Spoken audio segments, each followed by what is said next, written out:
రే మావా, పక్క గల్లీ వాళ్ళు మనకన్నా పెద్ద వినాయకుడిని పెట్టారంటారా, మనం వాళ్ళకన్నా పెద్ద వినాయకుడిని పెట్టాలి ఎట్లా గట్లా.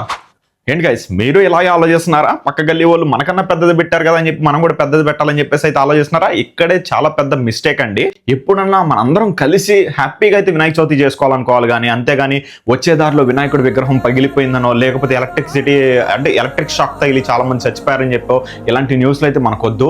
పెద్ద విగ్రహం పెట్టారని కాదు, ఎంత మంచిగా చేసుకున్నాం అన్నదైతే కావాలి. మన హార్ట్ఫుల్ గా ఎంత మంచిగా వినాయక చవితిని చేసుకున్నాం అన్నదైతే కావాలి.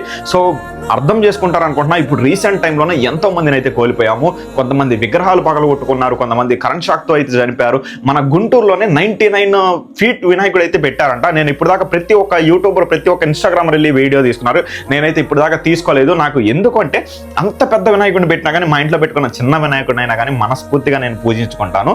సో అందుకని చెప్పేసి నేనైతే వీడియోకి అయితే వెళ్ళలేదు. సో మీరు కూడా ఈ ఆలోచన నుండి బయటకు వచ్చి వాళ్ళు నాకన్నా పెద్ద వినాయకుడిని పెట్టారు, నేను వాళ్ళకన్నా పెద్ద వినాయకుడిని పెట్టాలని కాదు. అందరం హ్యాపీగా ఎలాంటి గొడవలు రాకుండా, ఎలాంటి మనుషుల్ని మనం పోగొట్టుకోకుండా హ్యాపీగా వినాయక చవితి చేసుకోవాలని అయితే నేను కోరుకుంటా ఉన్నాను. ఈ విషయం కానీ మీకు అర్థమైనదైతే please do comment happy Vinayaka Chavithi. మీ అందరికీ హ్యాపీ వినాయక చవితి.